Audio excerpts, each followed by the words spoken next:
Good morning, my beautiful Teletubbies. SheilaTruelove here with you this fine Thursday morning. Happy Thanksgiving! I'm going to a neighbor's house for Thanksgiving today at around, I don't know, I think it's 6 o'clock. They said 7. But I'm bringing roasted chicken. I know it's not turkey, but I'm going to bring a roasted chicken and a fruit, like that nice fruit salad. You don't go to people's house empty-handed because that's called tacky.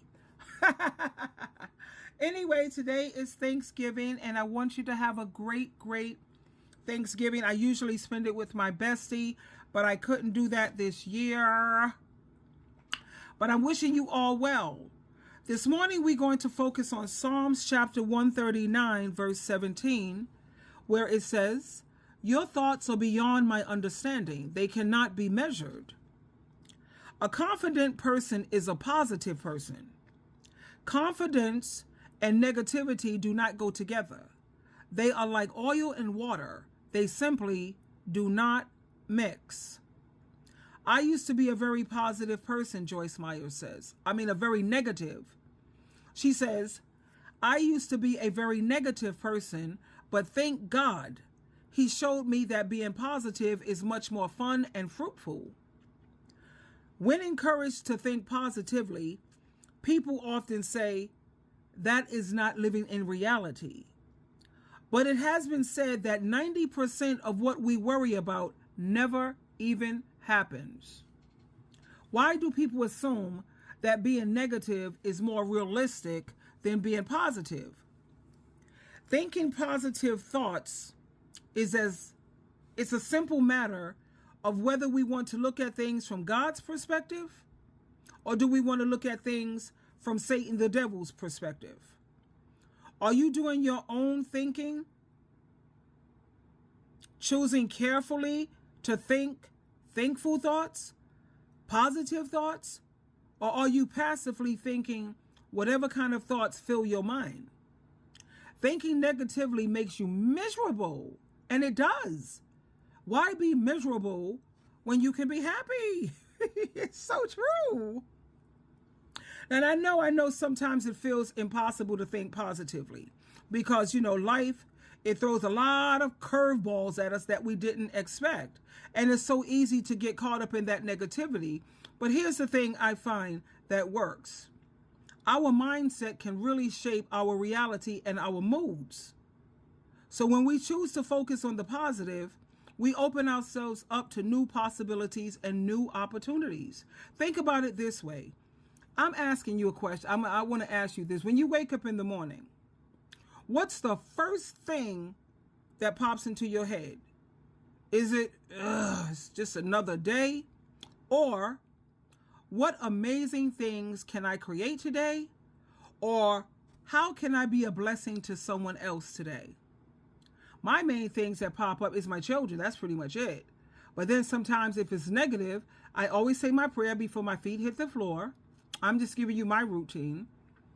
And when I have negative thoughts, I say my prayer and I ask Jehovah and Jesus Christ to comfort me. And then I go over my daily devotional that I'm going to share with you in the morning. And that helps me to shift my thoughts. Because I know that starting with the positive thought, it can set the tone for your whole day. And let's be all the way real. Negative thoughts, they're like weeds. Weeds in a garden. If you don't pull them out, they just keep growing and growing and growing. And before you know it, they're taking over. So why not plant some positive seeds instead? And surround yourself with uplifting people. Look at inspiring content. I like a lot of the TikTok, the ones that it says Jesus says, and they have a lot of people who are growing into their spirituality, especially a lot of these younger ones. Are you serious? So I look at a lot of the uplifting videos. And then I practice gratitude and being thankful for the things that I do have.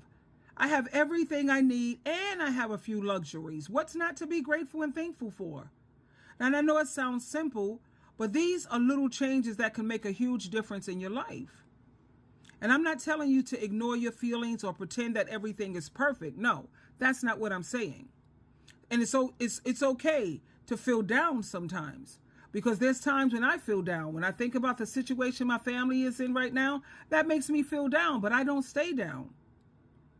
And when I catch myself spiraling into that negative thought, I always ask myself, what's one good thing that I can focus on right now?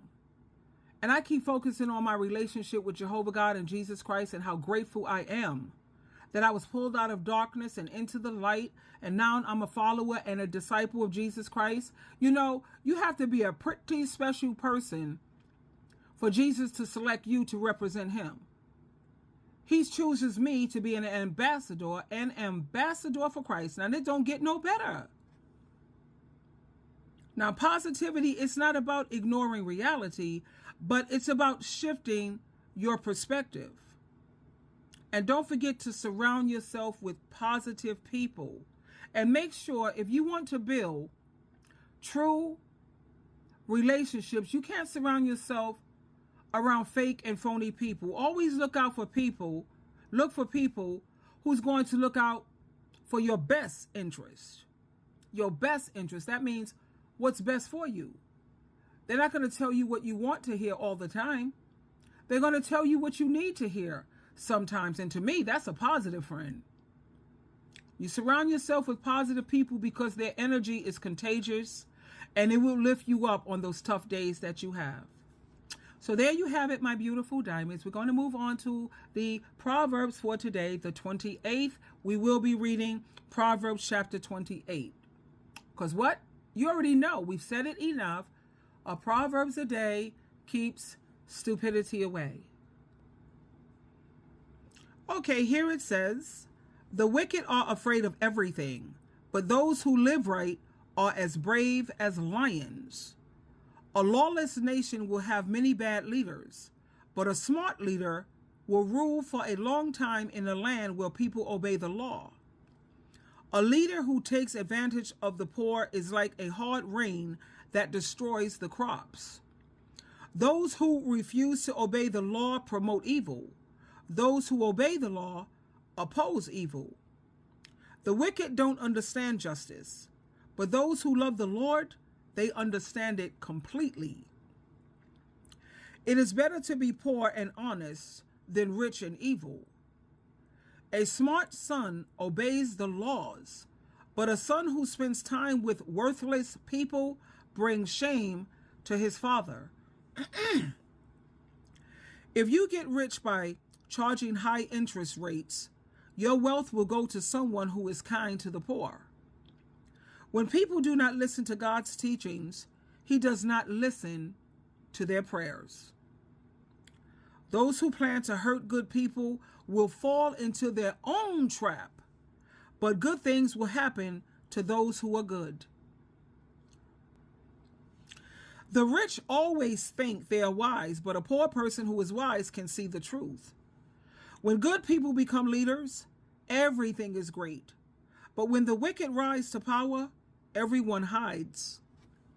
Whoever hides their sins will not be successful, but whoever confesses their sins and stops doing wrong will receive mercy. People who respect others will be blessed, but stubborn people will have plenty of troubles. An evil ruler over those who are helpless is like an angry lion or a charging bear. A foolish ruler hurts the people under him, but a ruler who hates wrong will rule for a long time. A murderer will never have peace. Don't support such a person. Honest people will be safe, but dishonest people will be ruined. Whoever works hard will have plenty to eat, but whoever wastes their time with dreams will always be poor. People who can be trusted will have many blessings, but those who are just trying to get rich in a hurry, they will be punished. It is wrong for a judge to support someone simply because he knows them, but some judges will change their decisions for the price of a loaf of bread. Selfish people only want to be rich. They do not realize that they are very close to being poor. Correct someone and later they will thank you. That is much better than just saying something to be nice. There you go. Bam. Stop being nice, honey, and be good instead of saying things just to be nice. Oh, no. Okay, someone might steal from their parents and say, I did nothing wrong. But that person is as bad as an enemy who smashes everything in the house. Greedy people might sue you in court, but those who trust the Lord are rewarded. It is foolish to be too confident. Those who ask for advice are wise and will escape disaster. Whoever gives to the poor will have plenty. Whoever refuses to help them will get nothing but curses. When the wicked rise to power, everyone hides. When they are defeated, good people multiply. So there you have it. And the verses that I really appreciated today is that one where it says, definitely, correct someone and they will thank you because they're humble. They have humility. And that's what humble means. It means teachable. You're still willing to listen and be a student.